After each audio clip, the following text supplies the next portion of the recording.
ఒకే ఒక్క ప్రమాణం, ఒకే ఒక్క పునర్జన్మ, ఓ మహాశక్తిని కూల్చేసిన కథే శిఖండి. శిఖండి పూర్వజన్మలో కాశీదేశపు రాజకుమార్తె అయిన అంబగా జన్మించింది. ఒకానొక సమయంలో కాశీరాజు తన కూతుర్లైన అంబ, అంబిక, అంబాలికలకు స్వయంవరం నిర్వహించాడు. కానీ హస్తినాపుర రాజును పిలవలేదు. అప్పటి హస్తినాపుర యువరాజైన భీష్ముడు హస్తినాపుర గౌరవం కోసం తన అన్న విచిత్ర వీరునికి భార్యలు కావాలనే ఉద్దేశంతో ఆ స్వయంవరంలో పాల్గొని గెలిచి ఆ ముగ్గురిని తన సోదరునికి భార్యలుగా హస్తినాపురానికి తీసుకెళ్లాడు. కానీ అంబ శల్యుడి మీద ప్రేమలో ఉందని తెలుసుకొని ఆమెను విడిచిపెడతాడు. శల్యుడు ఆమె ప్రేమను అంగీకరించకుండా స్వయంవరంలో భీష్ముడు నిన్ను గెలిచాడు కనుక నువ్వు భీష్మునికే సొంతం అని ఆమె ప్రేమను నిరాకరించాడు. ఆమె జీవితం భగ్నమైంది.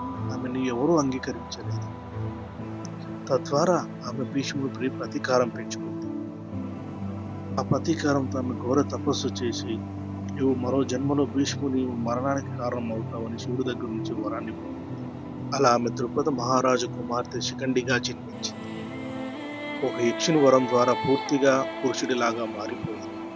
అలా పూర్తిగా పురుషుడిగా మారిన శిఖండి కురుక్షేత్ర యుద్ధంలో భీష్ముడి ఎదుట నిలిచినప్పుడు భీష్ముడు స్త్రీపై ఆయుధం ఎత్తను అనే ప్రమాణం వల్ల శిఖండిని స్త్రీగా అనుకుని ఆయుధాలను వాడకుండా నిరాకరిస్తాడు.